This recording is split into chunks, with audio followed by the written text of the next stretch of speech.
Hello, this is Dr. Katie from Craig Chiropractic and Kinesiology, and today I'm giving my little crash course couple-minute session on what to do if you start feeling sick. Well, number one, some of the first things I do is I love to reach for something called Zicam. You can get these in most pharmacies. Okay, they have a swab version. There was recently a recall on the swabs, so I prefer just to get the nasal spray version to just avoid the swabs. This is a homeopathy is what this is. You just spray it up the nose. It's very soothing, especially if there's any inflammation, irritation, and it can help keep you from getting sick. So I love this one. I use this all the time. I have this in my own bag. This is called Zicam. Okay, you can start with that one. I also love this one. It is a natural throat spray. You can get this either on Amazon or different health food stores. The brand is Quantum Health. It is called the TheraZinc Immune Support Throat Spray. Okay, this is great, especially if you work with people all day. Maybe you're a teacher or somebody that works a lot. Maybe you're traveling. I love, because these are small enough, I can fly with these, like in the airport. These can be in my carry-on, so I can clean out, do my nasal spray, do my throat spray. These are awesome for travel, okay? Obviously, if you do feel sickness coming on, upping things like your vitamin C, your vitamin D and K2 can be good. If you're looking for a good brand, I like the brand Nutridyne, and we do carry some of those in clinic here.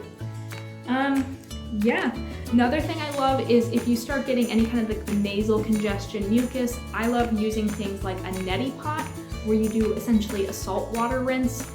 You can do all different kinds, whether you like the bottle that squirts or you just go buy a simple saline rinse for your nose. Anytime we can clear mucus and crud out and get it to drain is just very beneficial, okay? So that is helpful if you can tolerate that. Gargling with salt water can be nice as well. Elderberry is excellent for the immune system. We carry the brand Elderberry Queen here in clinic, and we have both the syrup and the gummies. If that's something you're ever interested in, it's good for kids, it's good for adults. I love traveling with the gummy version because it doesn't have to be refrigerated, so that is very nice. Tea is definitely a really good option as well.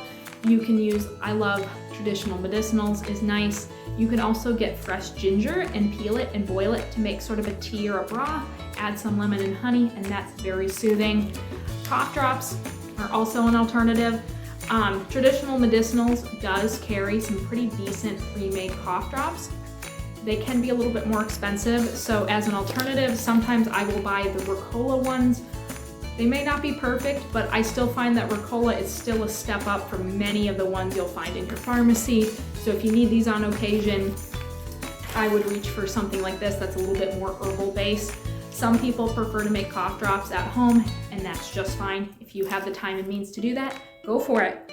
So that's basically where I start if I feel, sickness coming on for myself. Sometimes I love to use something like this CBD cream or something that has that menthol base or that camphor base. If I have swollen glands, I will rub it here just to help kind of open things up and help get the ears to drain a little bit there too. Now, herbs are always excellent. I usually recommend getting tested for specific herbs, but a few that I like, for example, for children, we love the chrysanthemum flower. We sell a product called Vital Guard, which is safe for kids. So that is the chrysanthemum flower. That's a great one. For adults with general sickness, we like things like olive leaf, Alyssum, Lilea, okay? But again, that varies on the person, but those are just a few things that you can try. Hopefully this is helpful. Hopefully you don't get sick this year, but these are some of the top things that I recommend.